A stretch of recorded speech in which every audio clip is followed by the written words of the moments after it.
Hello everyone, welcome back to GGN. Today's Thursday, October 11th, 2012. The links will be posted in YouTube's video description, so check them out.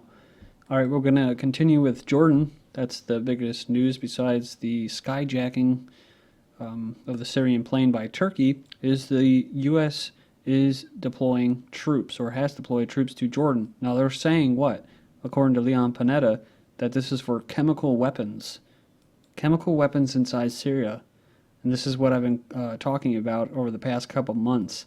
So it seems to actually be taking place. And the fact that they're going to Jordan tells you exactly what it's for Syria, because that's what the original exercise was for, that Eager Lion 2012. It was right on Syria's border. So, and then all of a sudden you have kind of like this instability going on in Jordan. So it could be too that they, that they're going to make sure that they have the regime there as far as that King Abdullah goes before they oust him.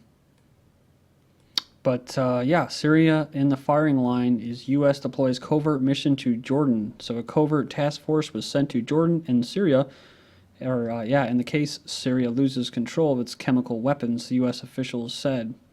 The team will be stationed at a base 35 miles from the Syrian border, making it the U.S. military's closest presence to the embattled nation. It's also interesting to say or note, if you don't remember or if you didn't see those videos that I covered about these chemical weapons, is Israel was the one that was really pushing this. They were actually guiding the Free Syrian Army along with all the mercenaries and travelers, right, as Tarpley puts it, basically Islamist extremists that are armed by Saudi Arabia, Qatar, getting cash and communications from Israel, UK, and the West, also getting help with intelligence. We're talking about CIA and stuff like that as well, and Mossad, tracking these chemical weapons. So they were getting the equipment and reconnaissance and intelligence from Israel to the Free Syrian Army to track these weapons. Now remember, there's two options. A, if these chemical weapons get in the hands of the terrorists, well then that's grounds for military intervention, boots on the ground. If it moves from the Syrian government's if they try to move it, i.e. to get it away from the terrorists, then that's going to be grounds too. So if the Syrian government moves it or if it gets in the hands of the terrorists. So you can see where this is going. It's kind of a catch-22, which is by design. Of course, they will be linked with Hezbollah, and Hezbollah is linked with Iran. And of course, that will be the way into Iran, or let it spill over the borders and that. 150-member team of planners and other military specialists, I wonder who they could be, was covertly deployed in Jordan to aid the country's army with the influx of refugees across the tumultuous border with Syria, officials told the New York Times. In addition to helping manage the 180,000 refugees estimated to have fled across the border, task force will also reportedly weigh measures like establishing a buffer zone and humanitarian corridor like Turkey. So, man, this really is like a pincer attack. The U.S. personnel will be based in the training center north of the city of Amman, close to Syria's southern border. So then we have from Land Destroyer, U.S. deploying military personnel to Syrian-Jordan border, part of a long-planned attempt to spur defections, divide and destroy Syria, as articulated in the Brookings Institute, assessing options for regime change. I mean, that's what they call it, right? They keep calling it humanitarian crisis and ending the crisis, but it's a regime change. And the people that write the plans to do this, i.e. the real government or governance, these think tanks, not your democratically, non-democratic, non-elected douchebags in Washington. So it says, while the idea of a buffer zone is meant to look like a knee-jerk reaction to recent escalations, in reality this has been planned since March 2012. The idea was proposed by corporate financier Brookings Institute and Middle East Memo Number 21, assessing options for regime change. Foreign troops in Jordan, including U.S. troops, may be playing a role in providing additional pressure south of Syria, while Turkey attempts to pressure Syria from the north. Of course, and then, like I said, you have Israel as well. The idea is to stretch out Syrian forces, relieving NATO-backed terrorists operating within the country. Of course, while the Western media claims that these are merely troops helping with humanitarian concerns, they are undoubtedly doing all in their power to present Syria with a credible threat to force Syria to divide its troops, while attempting to stoke paranoia and panic in the minds of Syrian officers and politicians the West hopes to lure into defecting with large swaths of cash. With the fact that the West is openly arming, funding, and backing the terrorist groups linked directly to Al-Qaeda, not only in Syria but in Libya, as well as their recent announcement of the delisting of the terror group Mujahideen, or MEK, that's for Iran, their opposition group, it would not be difficult for Syria's allies to build up international support to send a moderating group only upon Damascus' request to address the reality of the humanitarian concerns on the borders. The presence of this moderating group would raise the stakes for Western policymakers and their proxies and would discourage the influx of weapons and foreign fighters that have been costing Syrians their lives for over a year. U.S. policy openly states that they would prefer bleeding Syria to death over the long term, even if it could not succeed in exacting regime change, thus betraying their narrative of attempting to end a humanitarian crisis. Yeah, see, they want to get Assad in a multi-front war, just according to Brookings Institute. Such a mobilization could persuade Syria's leadership to oust Assad in order to preserve itself. And advocates argue that this additional pressure could tip the balance against Assad in Syria if other forces were aligned properly. Okay, so Iraq, right? Soaring violence signals Al-Qaeda comeback in Iraq. We were just talking about how they were trying to get oil deals with Kurdistan and arms deals with Russia. They're getting their new flag and national anthem. They're asserting their sovereignty, right? They're saying they're not going to participate in Syria. So, all of a sudden, Al-Qaeda is back in Iraq. So, training camps reportedly established along the Syrian border.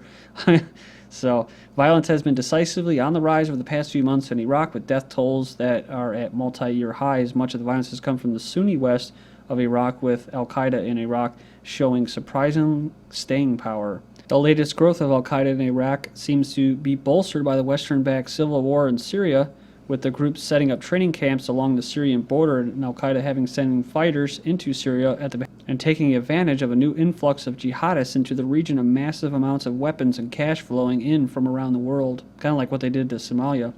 U.S. is concerned about Iran, Iraq, and Syria alliance as Analyst. So Gordon Duff of, I believe it's Veterans Today or some, he says that, we have reports that there's been a plan in motion to divide Syria, and was going to start with the claiming of a buffer zone by Turkey. U.S. troops began moving into Jordan a few days ago. There's no secret about that anymore. He's talking about what we just talked about. Simultaneously, the U.S. newspapers or propaganda machines are reporting massive Al-Qaeda forces inside Iraq. We just covered. This is another phony imaginary story. My own opinion, of course, is that there needs to be a no-fly zone over Turkey, since they seem to have difficulty following international conventions. He talks about Erdogan's hollow promise he made over a year ago about defending Palestinian rights, and now he's become the pirate. He's the one who accused Israel. Now he's acting as an Israeli surrogate, and there's a little doubt about where these orders came from. They go to Washington, they move to Ankara, and when asked about the recent influx of 150-strong military task force that was sent to Jordan over refugees, he says that has no substance at all. The U.S. is making plans to begin with what they believe the reoccupation of Iraq, to move troops in there because they are creating, prior to the election, the need to defend ourselves from a proposed Iraq attack on the United States, and that is, of course, after the Iranian Minister of Defense had visited Iraq.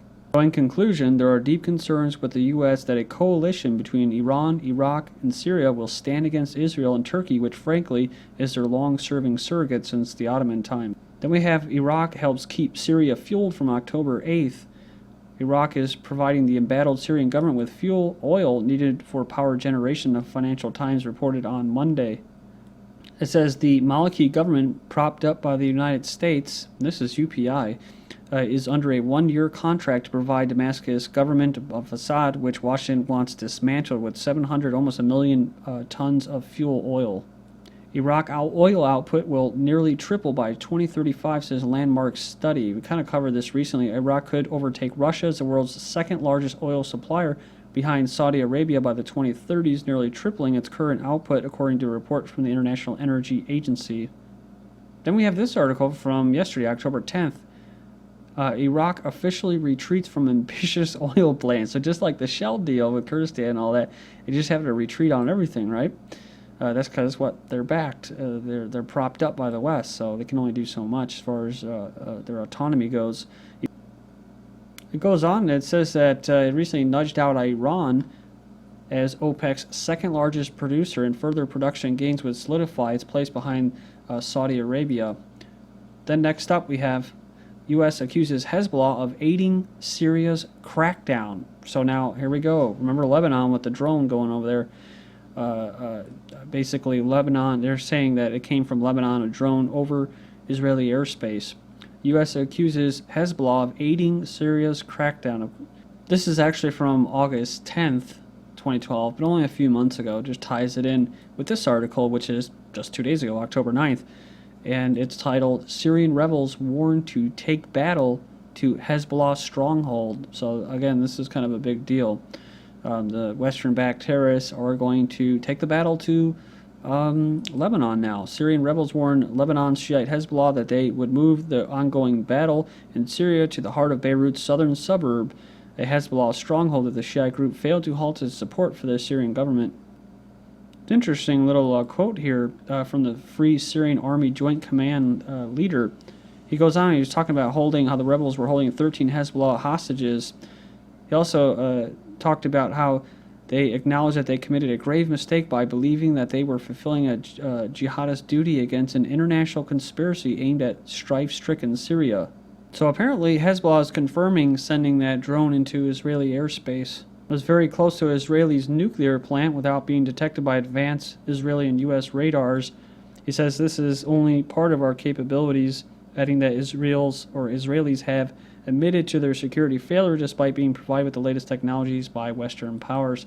This is after this article from the 8th of October.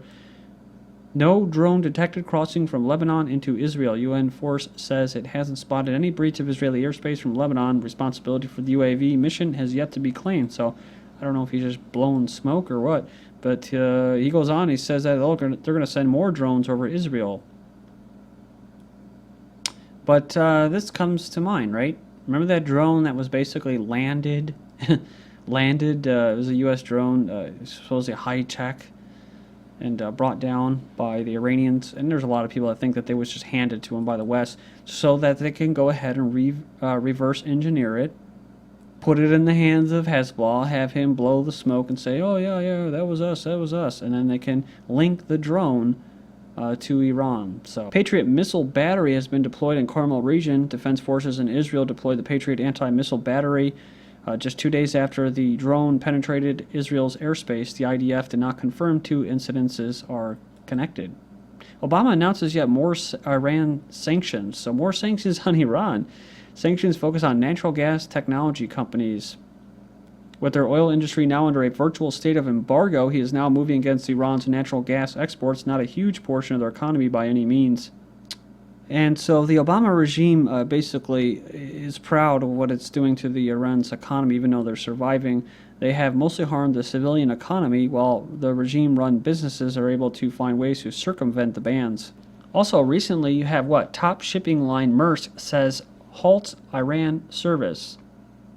So the world's biggest container shipping company has stopped port calls to Iran as Washington sanctions pressure on the Islamic Republic mounts.